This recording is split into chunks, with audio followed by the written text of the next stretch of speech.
Gram panchayat Gangora block कलाम से चल पड़े हैं मैदान में आप सभी जनता जनार्दन के सम्मान में। तो भाइयों बहनों याद रखिए, इस बार किसी के झांसे किसी के बहकावे में नहीं आना है। अरविंद यादव पूर्व जिला पंचायत सदस्य कलाम, पूर्व प्रधान गंगोरा को इस बार अपना प्रधान बनाना है और अपने क्षेत्र में विकास ही विकास लाना है और विकास की गंगा बहाना है। 26 में इनको अपना प्रधान बनाकर ग्राम पंचायत गंगोरा में विकास लाना है। जन जन की है यही पुकार। अरविंद यादव अब की बार। मेरे भैया भूल न जाना, मेरी बहना भूल न जाना, भैया भूल न जाना, मेरी बहना भूल न जाना, मेरे भैया भूल न जाना, मेरी बहना भूल न जाना। अरविंद यादव को है अब की बार जिताना। ग्राम पंचायत गंगोरा ने ठाना है, अरविंद यादव को अब की जिताना है। प्रधान अपना अब की बनाना है, अरविंद यादव को अब की जिताना है। लहरों से डरकर नौका पार नहीं होती और कोशिश करने वालों की कभी हार नहीं होती।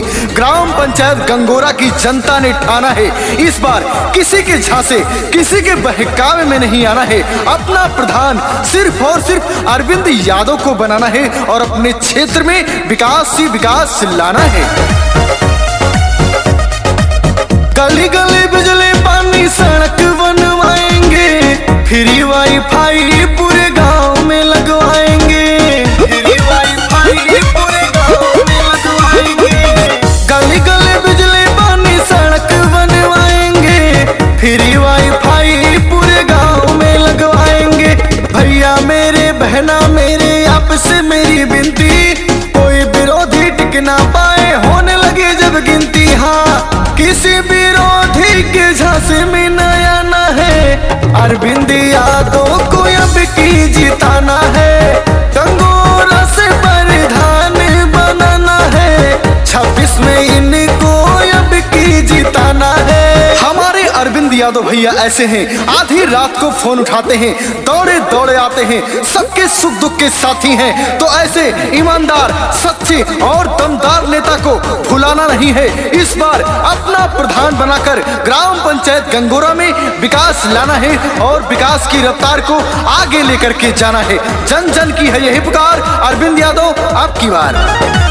विधवा विकलांग वृद्धा पेंशन बनवाएंगे, सरकारी सुविधा का लाभ सब दिलाएंगे, सरकारी सुविधा का लाभ सब दिलाएंगे।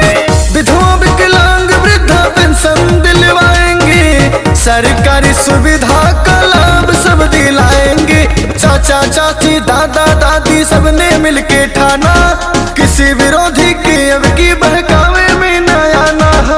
जाति पाति वाला भेदभाव सब मिटाएंगे, अरविंद यादव को अब की जिताएंगे।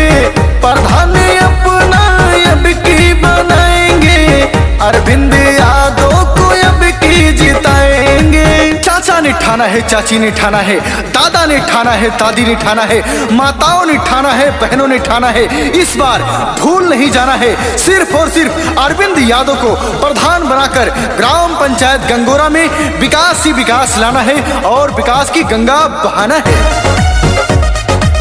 किसी विरोधी का लगेगा न दांव हो, अरविंद यादव जीतेंगे चुनाव हो, अरविंद यादव जीतेंगे चुनाव हो।